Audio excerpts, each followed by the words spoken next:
जय हिंद, नमस्कार साथियों। एक बार फिर से आप सभी का स्वागत है आपका अपने यूट्यूब चैनल पीडीएस कैंपस में।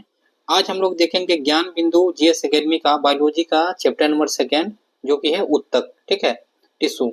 इससे पहले हम लोग चैप्टर 1 देख चुके हैं, सेल कोशिका। आज चैप्टर नंबर 2 देखेंगे। हम इस पे सीरीज चला रहे हैं बिट्टू झा सर के द्वारा, जो साइंस पढ़ाया जाता है ज्ञान बिंदु में, उसमें केमिस्ट्री और बायोलॉजी का ऑब्जेक्टिव, जिसमें कि 2 चैप्टर केमिस्ट्री का कंप्लीट हो चुका है। आज ये सेकेंड चैप्टर है आपका बायोलॉजी का। अगर वीडियो नहीं देखे हैं तो देख लीजिए जाके। यहाँ हम देख सकते हैं ग्रांटेड रिजल्ट, मतलब इसके बाहर आपका कोई भी क्वेश्चन बिहार दरोगा या बिहार पुलिस में नहीं आ सकता है।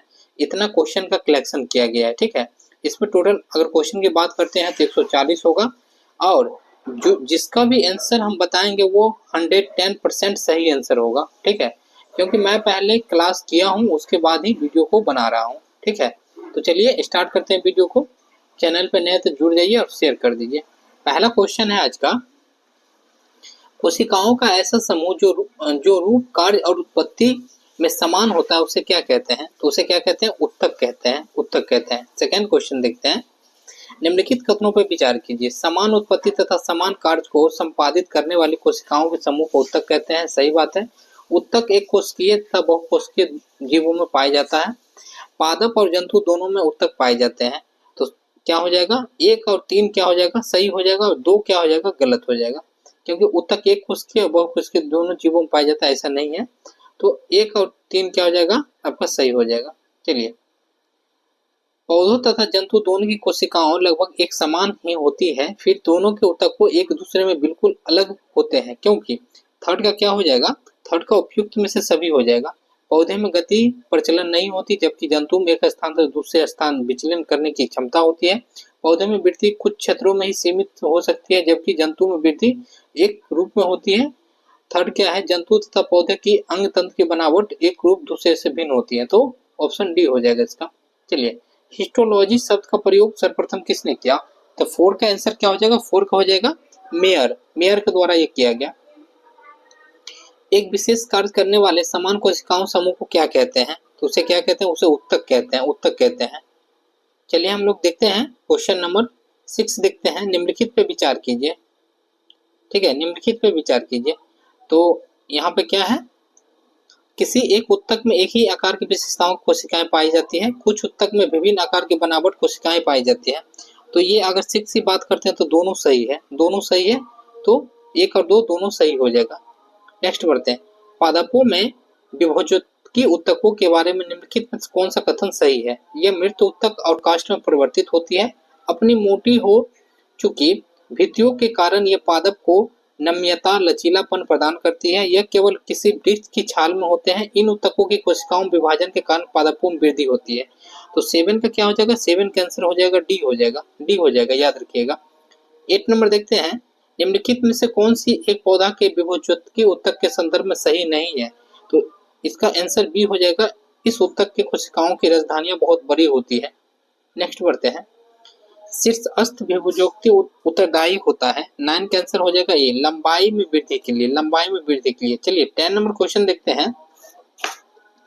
वह उत्तक जो प्राथमिक वृद्धि के लिए उत्तरदायी होता है उसे क्या कहते हैं? लंबाई में वृद्धि करना। लंबाई में वृद्धि करना। 11, वह उत्तक जो प्राथमिक वृद्धि के लिए उत्तरदायी होते हैं, तो शीर्षस्थ विभोजकी, मतलब शीर्ष वाला भाग में वो वृद्धि करता है। संवहन उत्तक में अवस्थित कैम्बियम एवं वृक्ष के छाल के नीचे कैम्ब्रियन उदाहरण है। तो 12 का क्या हो जाएगा? बी हो जाएगा, पार्श्व विभोजकी, मतलब पार्श्व विभोजकी। वह उत्तक जो द्वितीय वृद्धि के लिए उत्तरदायी है, क्या कहते हैं उसे? कैम्बियम कहते हैं। कैम्बियम। नेक्स्ट बढ़ते हैं। किसी पौधे के तने के घेरे बढ़ाने के लिए निम्नलिखित में कौन सा उत्तक उत्तरदायी होता है? तो फिर 14 का हो जाएगा आपका पार्श्व विभोजकी, मतलब डी। निम्नलिखित कथनों पर विचार कीजिए। 15 नंबर। पौधे के स्थायी उत्तक के कोशिकाओं में विभाजन की क्षमता नहीं होती है। विभोजकी उत्तक की वृद्धि के फलस्वरूप पौधे में अस्थायी उत्तक बनता है। तो 15 का क्या हो जाएगा? 1 और 2 दोनों सही हो जाएगा। Option C. एक बीज पत्री तने में द्वितीय वृद्धि नहीं होती है, क्योंकि इनमें नहीं होता है। क्या नहीं होता है? कैम्बियन। चलिए नेक्स्ट बढ़ते हैं। निम्नलिखित में किसे प्राथमिक विभोजकी कहते हैं? क्योंकि ये पौधे के जीवन चक्र के प्रारंभ में बनते हैं। प्राथमिक पादप शरीर बनाते हैं। तो 17 का क्या हो जाएगा, 17 का हो जाएगा ए और सी दोनों सही हो जाएगा। ठीक है, ये और ये दोनों सही हो जाएगा आंसर इसका। संवहन उत्तक का निर्माण किस विभजोत द्वारा होता है? 18 का क्या हो जाएगा, 18 का हो जाएगा सी, पार्श्व के द्वारा, पार्श्व के द्वारा। चलिए नेक्स्ट बढ़ते हैं, क्वेश्चन नंबर हम लोग देखते हैं कौन सा, 19। 19 क्या कहता है, मृदु उत्तक किस प्रकार के उत्तक है? किस प्रकार का है? ये सरल उत्तक है, सरल उत्तक है। नेक्स्ट बढ़ते हैं, निम्नलिखित में से किस उत्तक में जीवित कोशिकाएं पाई जाती है? तो 20 का क्या हो जाएगा, ए और बी दोनों, ए और बी दोनों मतलब मृदु उत्तक और स्थूल कोण उत्तक। नेक्स्ट बढ़ते हैं, मृदु उत्तक का मुख्य कार्य क्या है? 21 का क्या हो जाएगा, भोज्य पदार्थ का संग्रह करना। नेक्स्ट, वायु तक किन पौधे में पाया जाता है? तो 22 का क्या हो जाएगा, हाइड्रोफाइट्स। नेक्स्ट बढ़ते हैं, जलोविद निम्न में से किसकी उपस्थिति कारण जल में तैरते हैं? 23 का हो जाएगा, वायु तक के कारण, वायु तक के। वह कौन सा उत्तक है जिसकी कोशिकाएं जीवित होती हैं, भित्ति सेलुलोज तथा पैक्टिन की बनी होती है और कोनों का अल्गिनिन स्थूल मिलते हैं? 24 का क्या हो जाएगा, क्लेरिक कायमा, क्लेनेन कायमा। नेक्स्ट बढ़ते हैं, निम्नलिखित में कौन एक उत्तक केवल तरुण पौधे में पाया जाता है, बड़े बड़े वृक्षों में नहीं? 25 का हो जाएगा, स्थूल कोण उत्तक, स्थूल कोण उत्तक। शाकीय द्विबीजपत्री पौधे जैसे सूरजमुखी, कद्दू को लचीलापन तथा दृढ़ता प्रदान करने वाली उत्तक है।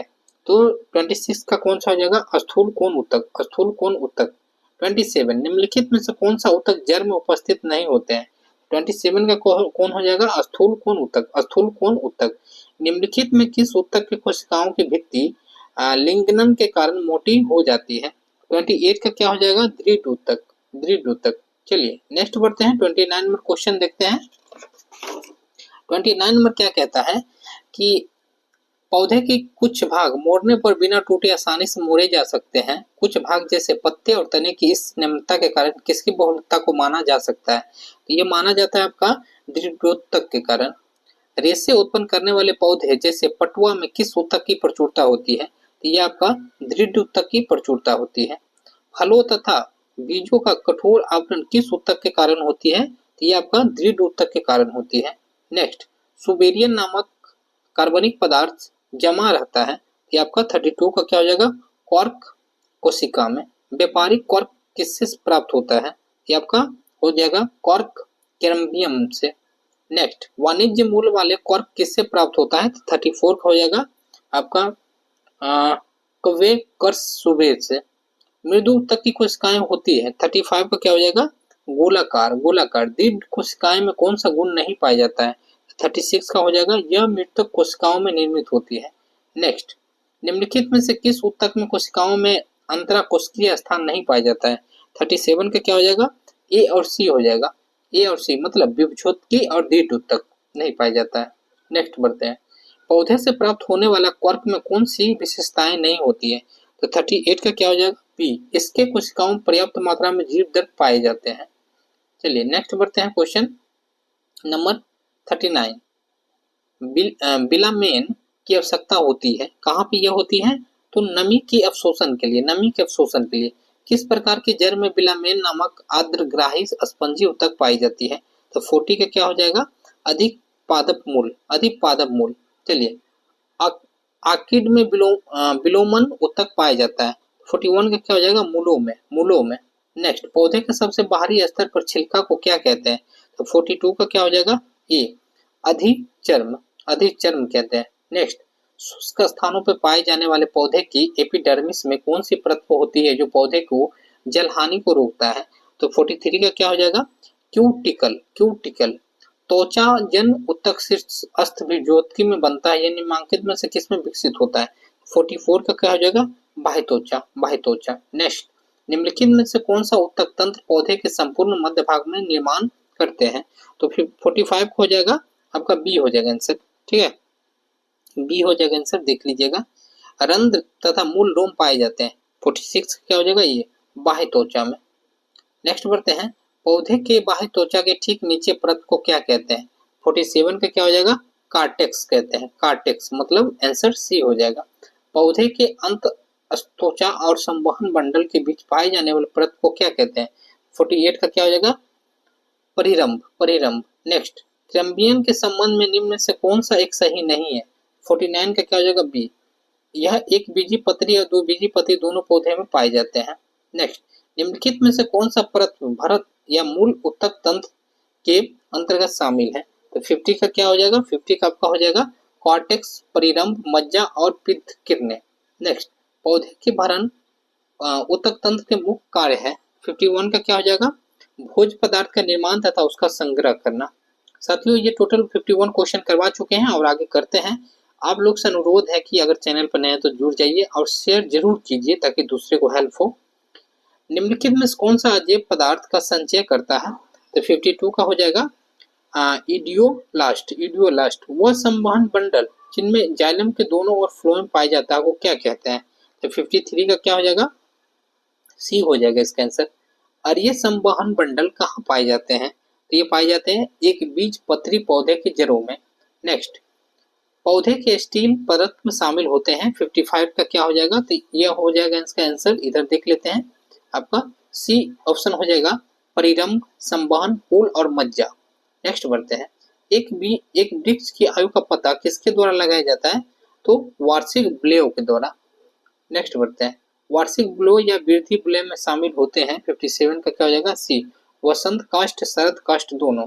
नेक्स्ट, निम्नलिखित में से किसकी सक्रियता कारण वृद्धि बुले बनती है? 58 का हो जाएगा अंतरंभीय एधा की। एक वृक्ष के पुराने तने की अनुप्रस्थ काट में 50 वार्षिक बुले मिलते हैं। वृक्ष की आयु कितनी होगी? तो 50 वर्ष होगी। नेक्स्ट, समुद्र के किनारे उगने वाले वृक्षों में वार्षिक बुले नहीं होते हैं क्योंकि? आपका इसका आंसर हो जाएगा डी, अस्पष्ट जल वायवीय भिन्नता नहीं होती है।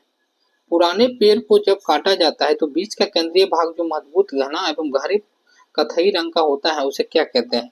61 का क्या कहते हैं? हृदय काष्ठ, ड्यूरामेन, साइटिल। इनमें से सभी हो जाएगा, आंसर हो जाएगा डी। नेक्स्ट बढ़ते हैं, निम्नलिखित कथनों पर विचार कीजिए। हृदय काष्ठ की सभी कोशिकाएं मृदु होती है, रस काष्ठ की कुछ कोशिकाएं जीवित एवं कुछ मृदु होती है।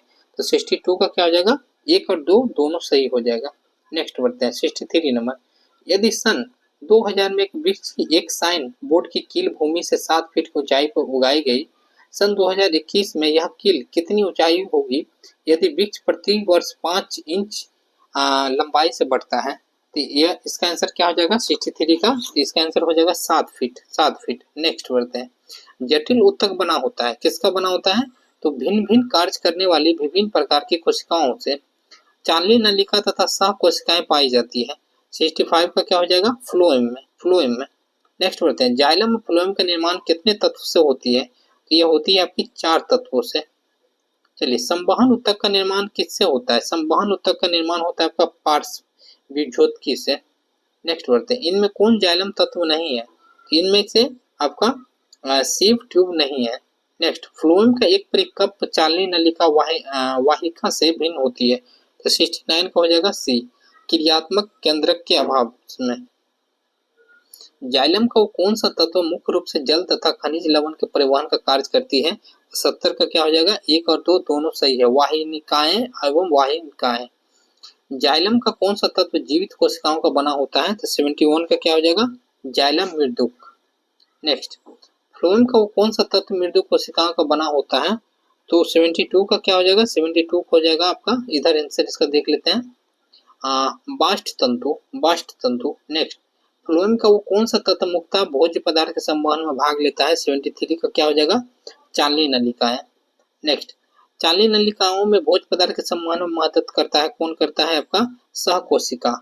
फ्लोएम का कौन सा तत्व फ्लोएम उत्तक को यांत्रिक सहायता प्रदान करता है? तो आपका फ्लोएम तंतु हो जाएगा। नेक्स्ट, फ्लोएम तंतु में चालनी पट्टी पाई जाती है, तो कहाँ पे? 2 चालनी नलिकाओं के बीच। पौधे में फ्लोएम मुख्यतः उत्तरदायी होती है। 77 का क्या हो जाएगा? आहार वहन के लिए। पौधे में जाइलम मुख्यतः जिम्मेदार है, किसके लिए ये जिम्मेदार है? तो जल वहन के लिए। नेक्स्ट, शाखाओं से पत्तियों किन कारणों झड़ जाती है? ये झड़ने का कारण है कॉर्क के बाहर विलगन परत बन जाने के कारण। निम्नलिखित में से किस एक भारतीय वैज्ञानिक ने पादपों में जल की लंबी दूरी की अभिगमन का सिद्धांत प्रस्तुत किया? यह आपका जेसी बोस के द्वारा किया गया था। निम्नलिखित में किस प्रकार के उत्तक शरीर की सुरक्षा कवच का कार्य करते हैं? ये आपका उपकला के द्वारा किया जाता है। नेक्स्ट बढ़ते हैं, निम्नलिखित में कौन सा ऊतक घाव भरने में सहायक होता है? ये आपका होता है उपकला ऊतक। निम्नलिखित में कौन सा ऊतक लार ग्रंथि तथा श्वेत ग्रंथि में पाई जाती है? 83 का हो जाएगा आपका क्यूबाइडल एपिथेलियम। नेक्स्ट, अंगों को विसरण, श्रवण तथा अवशोषण में मदद करने वाला ऊतक कौन सा हो जाएगा? तो एपिथेलियम हो जाएगा। नेक्स्ट, त्वचा की बाहरी सतह निर्मित होती है। 85 का क्या हो जाएगा? अस्तरित सल्की एपिथेलियम से। नेक्स्ट बढ़ते हैं, निम्नलिखित में से किसकी एपिथेलियम ऊतक के कोशिकाओं में रसाकूर तथा सीलियां पाई जाते हैं? 86 का क्या हो जाएगा आपका? स्तंभकार।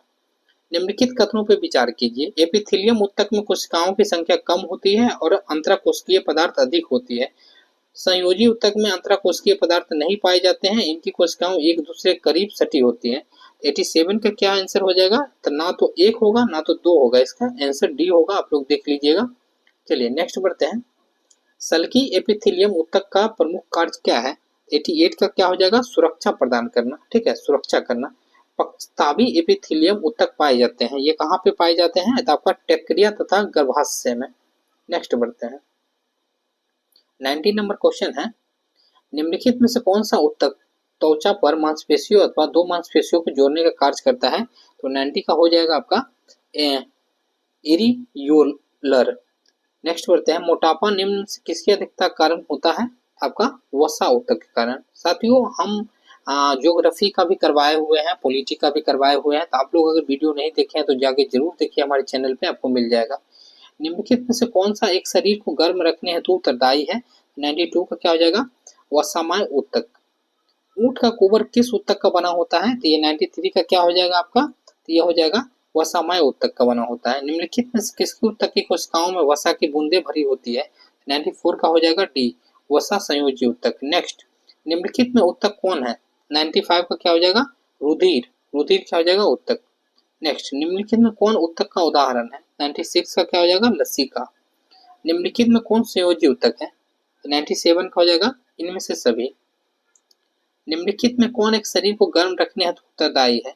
तो आपको पता होगा, पहले भी देख चुके हैं, वसामय ऊतक।